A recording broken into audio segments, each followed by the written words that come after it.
Hello दोस्तों, मैं सौरभ कुमार आप सबका स्वागत करता हूं अपने यूट्यूब चैनल जीएसबी सौरभ में। हम लोग केमिस्ट्री के अंदर पढ़ रहे थे मैटर के बारे में यानी पदार्थ के बारे में। और लास्ट क्लास में हम आपको बताए थे इसके वर्गीकरण के बारे में यानी इसके क्लासिफिकेशन के बारे में। और हम आपको बताए थे कि मैटर को जो कुल दो भागों में बांटा गया है। पहला बेस्ड ऑन फिजिकल स्टेट यानी भौतिक अवस्था के आधार पर, और दूसरा बेस्ड ऑन केमिकल कंपोजिशन यानी रासायनिक संगठन के आधार पर। और हम आपको बताए थे कि भौतिक अवस्था के आधार पर मैटर को कुल 5 भागों में बांटा गया है। पहला सॉलिड, दूसरा लिक्विड, तीसरा गैस, चौथा प्लाज्मा, पांचवा बीईसी यानी बोस आइंस्टीन कंडेंसेट। और आज जो है हम इन्हीं पांचों के बारे में बात करेंगे। मेरे वीडियो आने में कुछ दिक्कत आ रही है, जैसे वीडियो रेगुलर नहीं आ रहा है। इसके पीछे कारण क्या है कि मेरा तबीयत जो है कुछ दिन से ठीक नहीं था। अब ठीक है तो अब रेगुलर वीडियो आएगा। और दूसरा प्रॉब्लम था कि शादी के कारण जो है वो भी वीडियो नहीं आ पाया, क्योंकि बहुत ज़्यादा आवाज़ आ रहा था बहुत दूर से। ये माइक जो है बहुत दूर से इसको आवाज़ को कैच कर लेता है।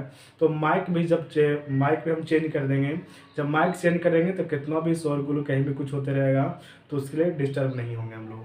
तो माइक चेंज हो जाने के बाद फिर से आपको रेगुलर क्लास आएंगे। सभी टॉपिक्स जो सभी सब्जेक्ट हम आपको बताए थे वो सभी चीज़ें का क्लास आपको आ जाएंगे। तो चलिए एक बार देख लीजिए हम आपको लास्ट क्लास में क्या क्या बताए थे, ताकि अगर कोई नए स्टूडेंट हैं तो उनको जो है कोई परेशानी ना हो समझ में। तो हम आपको बताए थे कि भौतिक अवस्था के आधार पर जो है यानी फिजिकल स्टेट के आधार पर, क्या फिजिकल स्टेट के आधार पर यानी भौतिक अवस्था के आधार पर जो मैटर को कुल कुछ कितने भागों में बांटा गया है, तो कुल 5 भागों में बांटा गया था। पहला सॉलिड या सॉलिड, दूसरा लिक्विड, तीसरा गैस, चौथा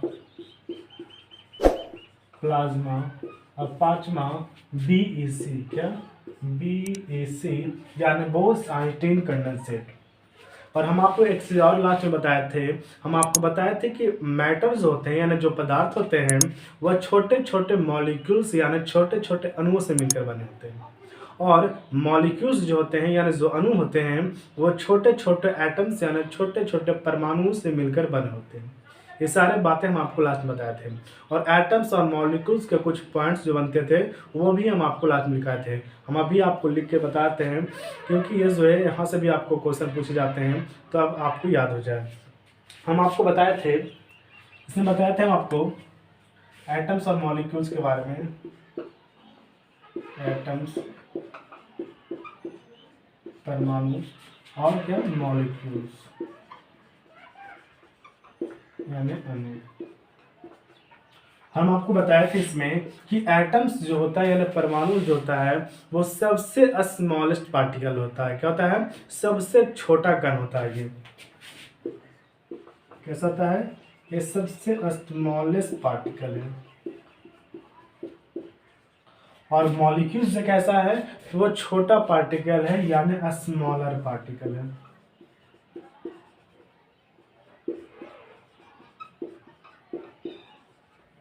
उसके बाद हम आपको बताए थे कि एटम्स जो होता है यानी परमाणु जो होता है वह स्वतंत्र अवस्था में नहीं पाया जाता है, जबकि मॉलिक्यूल्स जो होते हैं ना जो अणु होते हैं वह स्वतंत्र अवस्था में पाए जाते हैं।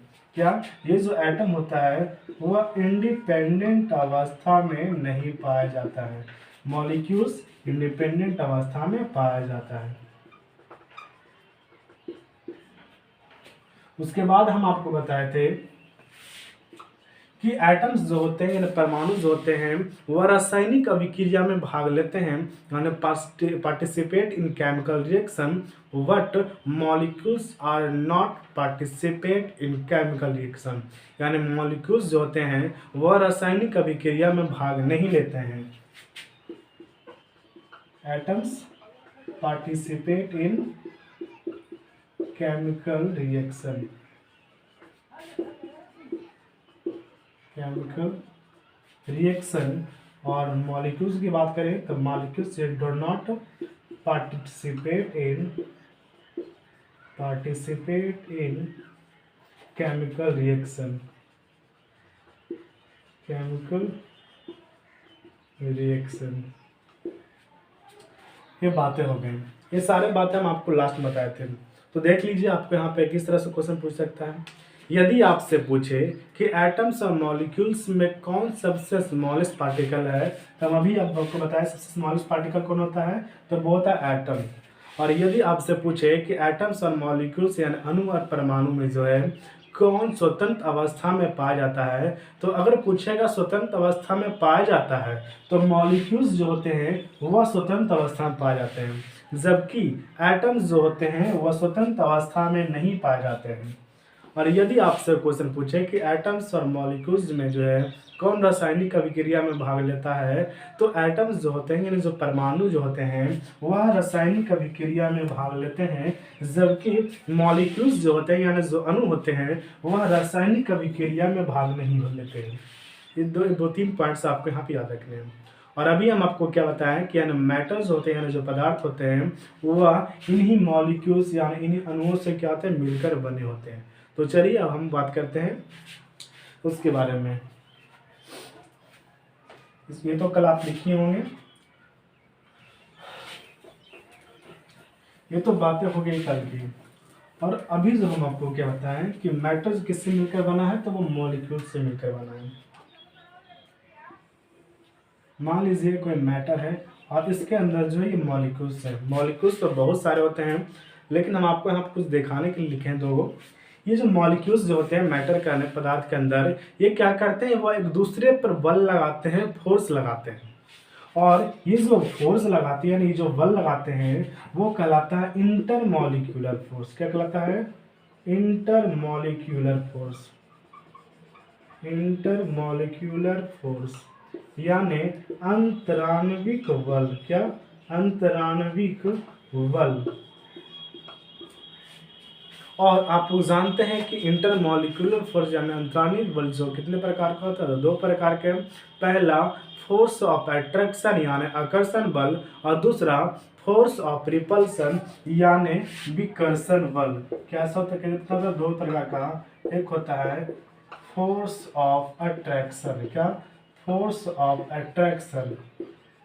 दूसरा यानी हिंदी लिखते हैं आकर्षण बल। आकर्षण बल। और दूसरा फोर्स ऑफ रिपल्सन।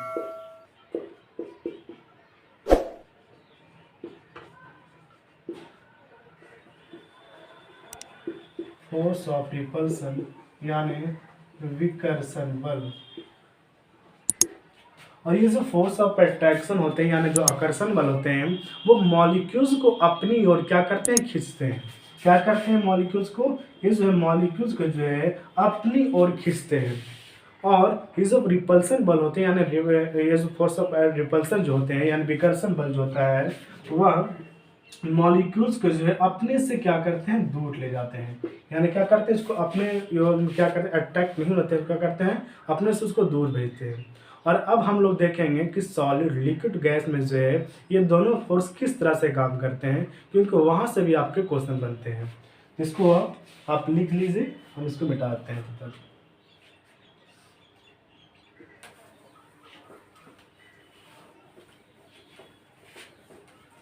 पहले हम लोग देखते हैं सॉलिड के अंदर कि सॉलिड के अंदर जो है ये किस तरह से काम करते हैं। तो सॉलिड के अंदर जो मॉलिक्यूल्स होते हैं वो क्या करते हैं, बहुत ही ज़्यादा पास पास होता है। कैसा होता है, बहुत ही पास पास होता है।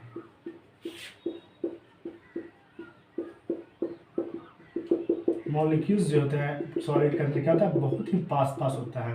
और इसी कारण यानी और जो ये पास पास होने के कारण जो है इसमें आकर्षण बल जो होता है वह विकर्षण बल से काफ़ी अधिक होता है। यानी force of attraction is more greater than, या more greater than force of repulsion. अगर इसकी डेंसिटी की बात करें, अगर घनत्व की बात करें, तो मैट सॉलिड का जो डेंसिटी होता है वो क्या होता है, सबसे हाई होता है। इसका डेंसिटी कैसा होता है, इसका डेंसिटी की बात करें यानी घनत्व की बात करें तो कैसा होगा, सबसे हाई होगा। अगर इसकी मेल्टिंग पॉइंट के बारे में, बॉइलिंग पॉइंट के बारे में बात करें तो इसका मेल्टिंग सॉलिड का जो मेल्टिंग और बॉइलिंग पॉइंट यानी गलनांक बिंदु और क्वथनांक बिंदु जो होता है वो भी क्या होता है, सबसे हाई होता है। यहाँ पे हम अभी बात किए डेंसिटी के बारे में कि सॉलिड का जो डेंसिटी क्या होता है, हाई होता है। यहाँ से एक और आपसे क्वेश्चन पूछा जाता है कि सबसे हाई डेंसिटी वाला तत्व कौन है, तो सबसे हाई डेंसिटी वाला तत्व कौन सा, तो वो है ऑस्मियम। याद रखिए उसको, यहाँ पे लिख देते हैं हम,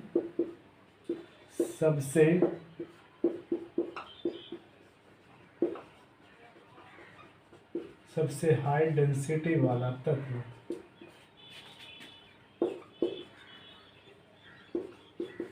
कौन है, वो है ऑस्मियम।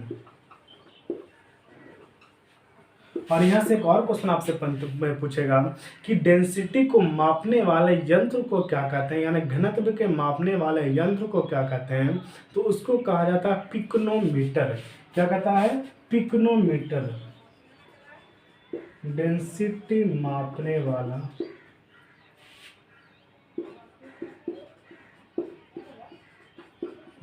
यंत्र क्या कहलाता है, पिकोनोमीटर। पिकोनोमीटर बड़ा लिखते हैं, इसको आप याद रखिएगा।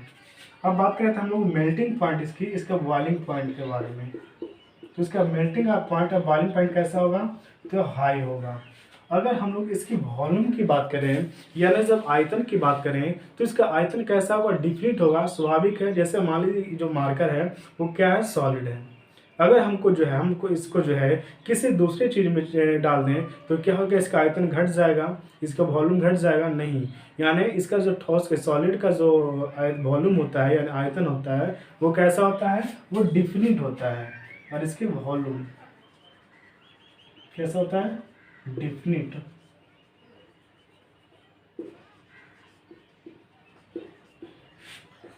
अब हम लोग बात करें इसकी शेप और साइज की, यानी सॉलिड के अगर शेप और साइज की बात करें तो सॉलिड का जो शेप और साइज होता है वो भी डिफिनिट होता है, ना कि अगर इसको किसी दूसरे चीज़ में डाल देंगे तो ये मार्कर की जगह दूसरा चीज़ बन जाए, ऐसा नहीं। तो क्या हो जाएगा, अगर शेप की साइज पूछे तो कैसा हो जाएगा, शेप और साइज इसका यहाँ पे नहीं दिख रहा हुआ, यहाँ पे हम लिख देते हैं शेप और साइज कैसा है इसका, वो भी क्या है, डिफिनिट है।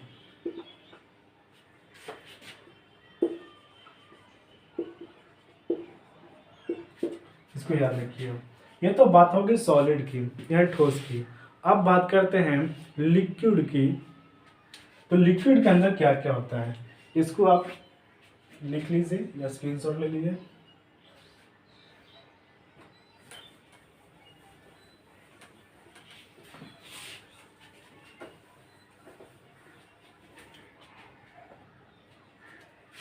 बात करते हैं हम लोग लिक्विड की।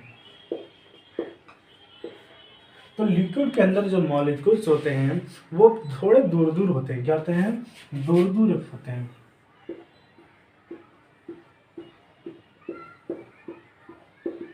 इस तरह से। और इसका जो बल से जो काम करता है वो करता है force of attraction is greater than force of repulsion, यानी आकर्षण बल विकर्षण बल से अधिक होता है। जबकि सॉलिड में हम क्या बताएं कि सॉलिड में आकर्षण बल जो होता है वह विकर्षण बल से काफ़ी अधिक होता है। अगर इसके डेंसिटी की बात करें, क्या, अगर इसके डेंसिटी की बात करें यानी घनत्व की बात करें तो इसका डेंसिटी कैसा होगा, तो इसका डेंसिटी जो है वह सॉलिड से कम होगा। क्या होगा, सॉलिड से कम होगा, सॉलिड से कम होगा। अगर हम लोग बात करते हैं इसकी मेल्टिंग पॉइंट और बॉइलिंग पॉइंट की, कैसा, मेल्टिंग पॉइंट और बॉइलिंग पॉइंट की, तो वो भी कैसा होगा, तो वो भी जो है सॉलिड से कम होगा।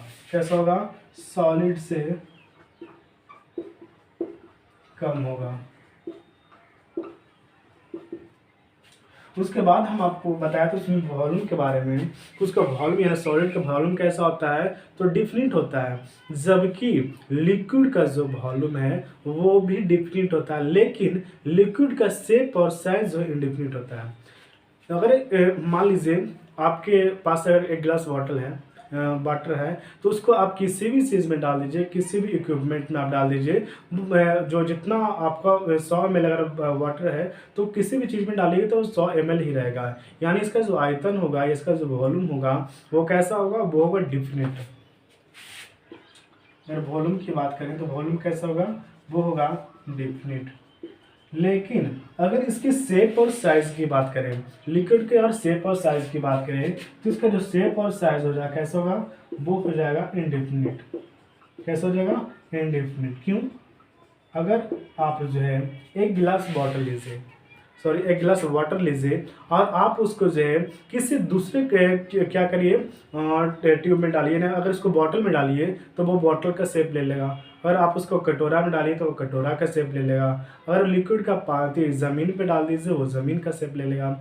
इसलिए लिक्विड का जो शेप और साइज़ क्या होता है, वो इनडिफिनिट होता है। ये बातें हो गई लिक्विड की। अब हम लोग देखते हैं गैस के अंदर क्या होता है, गैस के अंदर। तो गैस के अंदर जो मॉलिक्यूल्स होते हैं वो क्या होते हैं, बहुत दूर दूर होते हैं। क्या होता है, बहुत दूर दूर होते हैं। और इसके अंदर लगने वाले फोर्स की बात करें तो वो जो होता है वो फोर्स ऑफ अट्रैक्शन, क्या, force of attraction is less than force of repulsion. यानी आकर्षण बल जो होता है वह विकर्षण बल से कम होता है। क्या होता है, आकर्षण बल जो होता है विकर्षण बल से कम होता है। और इसकी डेंसिटी की बात करें, क्या, इसकी डेंसिटी की बात करें तो इसका डेंसिटी जो होता है क्या होता है, लो होता है। अगर इसकी मेल्टिंग पॉइंट की बात करें, मेल्टिंग पॉइंट और बॉइलिंग पॉइंट की बात करें तो वो भी कैसा होगा, वो भी लो होगा। अगर इसकी वॉल्यूम की बात करें और शेप और साइज की बात करें तो गैस का जो वॉल्यूम होता है वो कैसा होता है, इनडिफिनिट होता है। अगर शेप या साइज की बात करें तो स्वाभाविक है गैस का जो शेप और साइज कैसा होगा, वो भी इनडिफिनिट होगा। वॉल्यूम कैसा होगा इसका, वो हो जाएगा इनडिफिनिट, यानी अनिश्चित। देखिए यहाँ पे हम कुछ चीज़ों का हिंदी नहीं लिख रहे हैं, ये जो नॉर्मल सा आपका वर्ड है जो आपको आता होगा, जैसे इनडिफिनिट हो गया, निश्चित, इनडिफिनिट, अनिश्चित, तो ये चीज़ें आपको पता होना चाहिए। उसके बाद हम आपको बताए थे, क्या बोले अभी, इसका शेप और साइज की, तो इसका यहाँ पे नहीं दिख रहा होगा, यहाँ पे लिख लीजिए। इसका जो शेप और साइज होगा, शेप और साइज कैसा होगा, तो वो होगा इनडिफिनिट। ये तो हो गया सॉलिड लिक्विड गैस के अंदर। अब हम लोग बात करते हैं इसके अवस्था के बारे में, यानी इस जो है किस तरह से अपने अवस्था को चेंज करता है, यानी सॉलिड से लिक्विड में चला जाता है, लिक्विड से गैस में चला जाता है, फिर गैस से लिक्विड में आता है, फिर सॉलिड में आता है। और कुछ मटेरियल्स ऐसे होते हैं, यानी कुछ पदार्थ ऐसे हैं वो डायरेक्ट सॉलिड से क्या होता है, गैस जाते हैं, और डायरेक्ट गैस से क्या हो जाते हैं, वो सॉलिड में कन्वर्ट हो जाते हैं। और इसके अंदर जो इस होने वाले प्रोसेस को क्या कहलाता है, ये सारे बातों बारे के बारे में क्या होते हैं, बात करते हैं, क्योंकि यहाँ से भी आपके क्वेश्चन पूछे जाते हैं।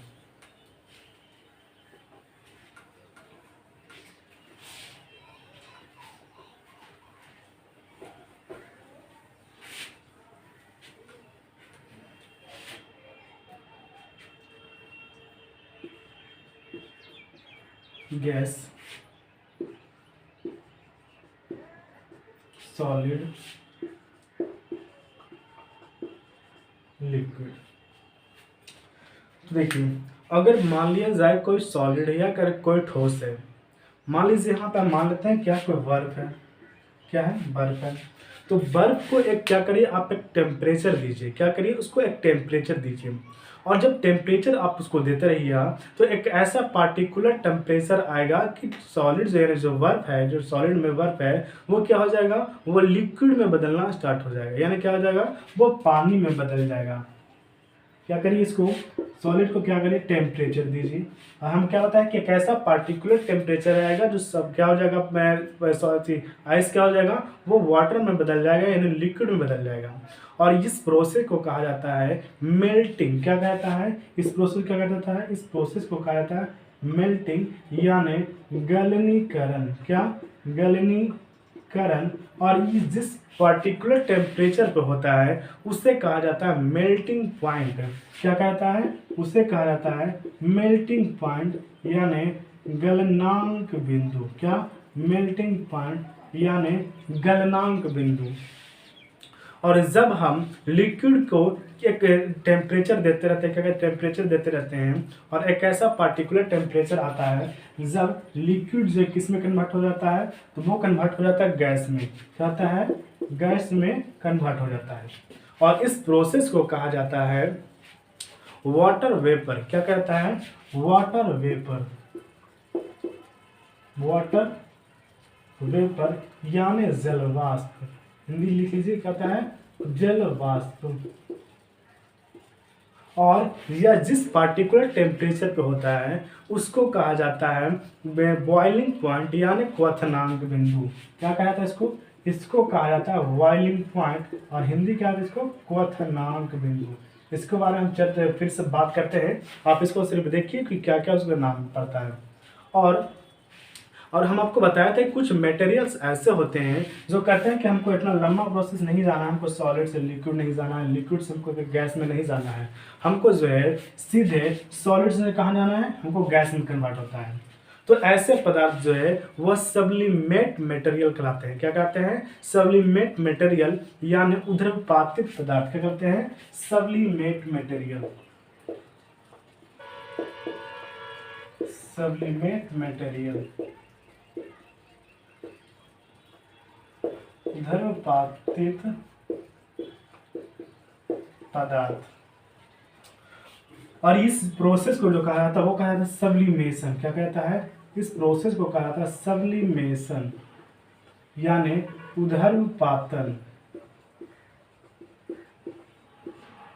और यह जिस पार्टिकुलर टेम्परेचर पे होता है उसको क्या कहता है, तो उसको भी जो है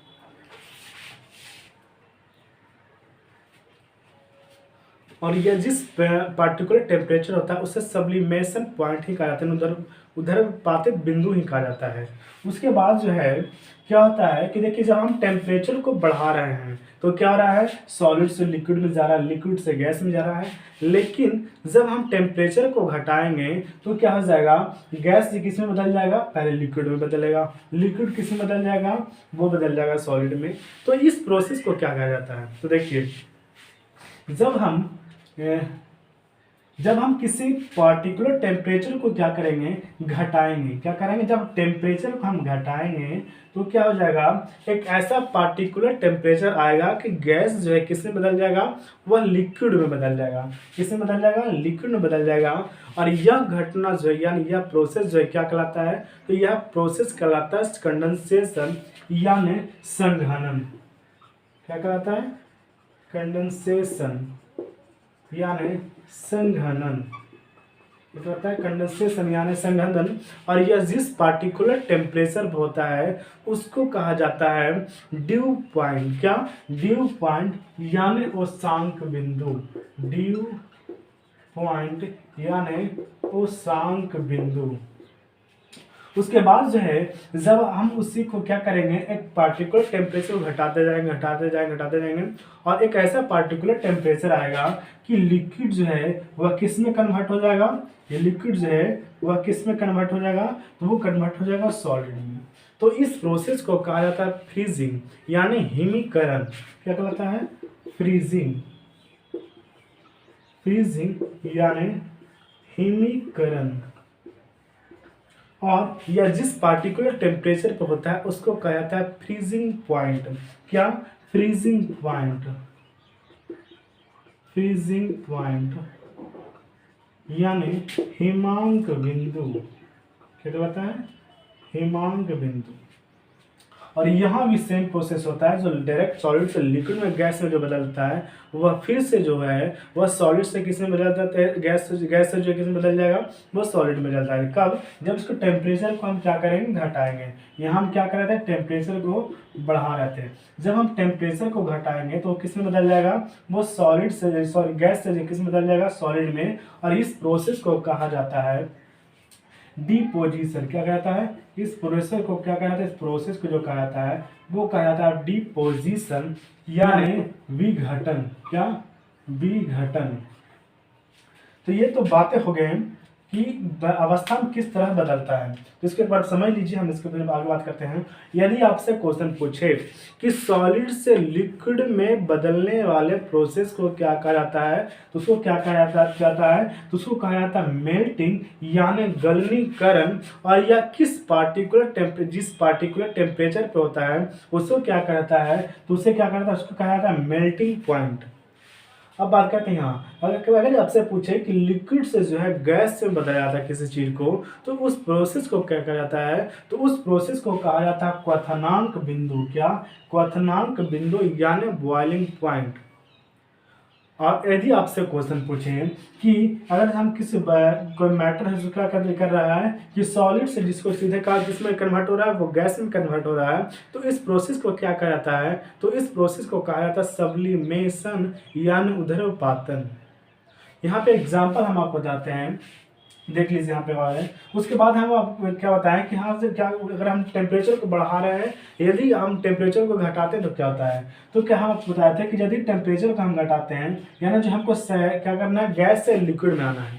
यदि आपसे पूछे कि हमको जो है गैस से लिक्विड में कन्वर्ट होने वाले प्रोसेस को क्या कहते हैं, तो उसको क्या कहता है, उसको हम आपको क्या क्या क्या कहा जाता है उसको, तो उसको कहा जाता है कंडेंसेशन यानी संघनन।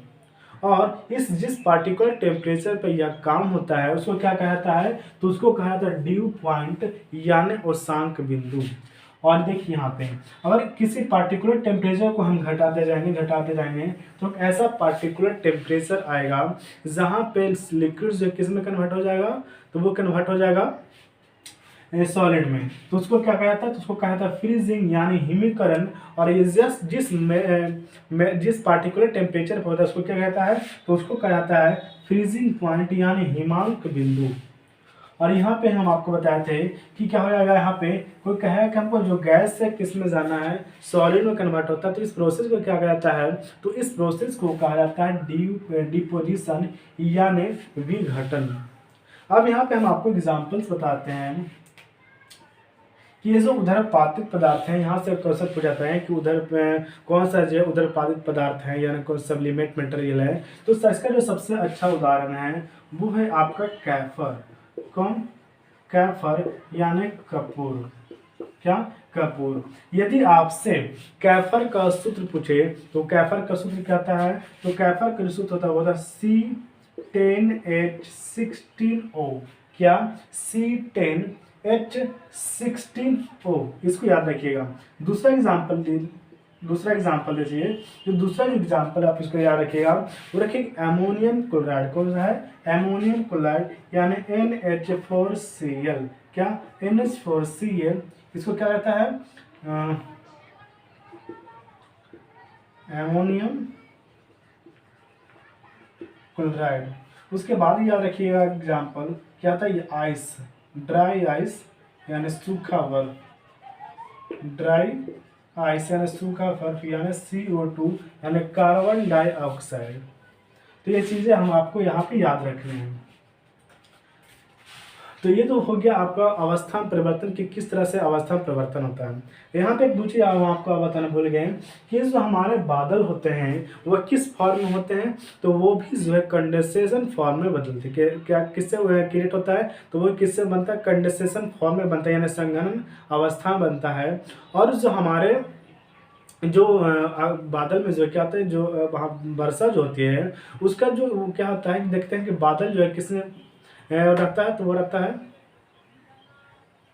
यानी जो बादल होते हैं वो किस अवस्था में रहते हैं, गैस में रहते हैं कि लिक्विड में, तो वो जो है कि लिक्विड फॉर्म में रहते हैं। बादल होते हैं वो लिक्विड फॉर्म में रहते हैं, और लेकिन उनके कारण जो बहुत दबाव के कारण वो क्या होते हैं, आकाश में तैरते रहते हैं। और जैसे ही वो दबाव जो रिफ्लेक्शन का फोर्स जो क्या होता है कम होता है, तो वो रेन ड्रॉप के रूप में कहाँ गिरते हैं, धरती पर गिरते हैं।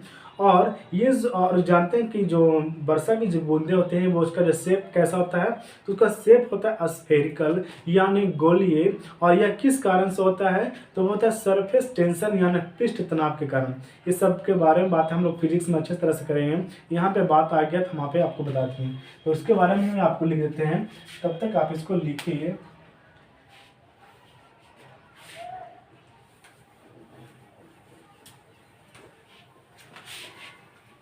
वीडियो पॉज करके लिख लीजिएगा इसको आप।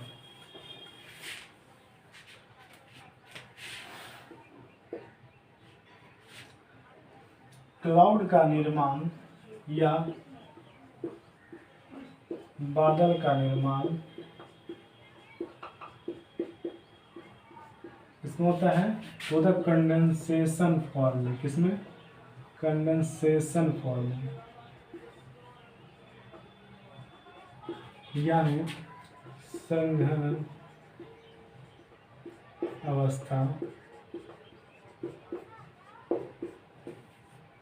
संघनन अवस्था में।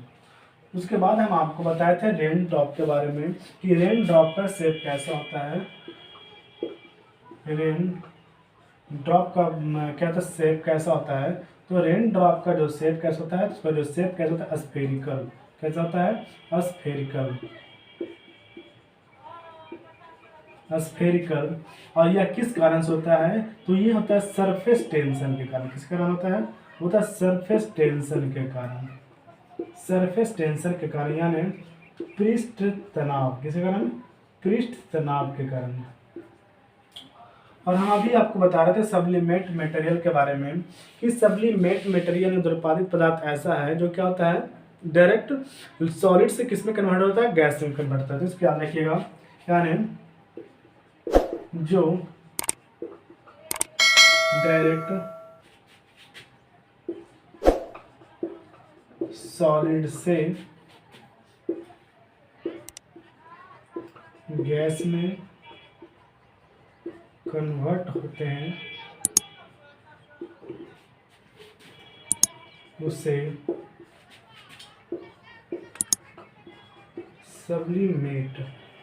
सब्लिमेट मटेरियल कहते हैं। क्या कहते हैं इसे? इसे सब्लिमेट मटेरियल कहते हैं। और हम आपको एग्जाम्पल लिखे थे, ये लिख दीजिएगा यहाँ पे, क्या? कैफर यानी कपूर। हम इसका सूत्र भी बताया था आपको, क्या? C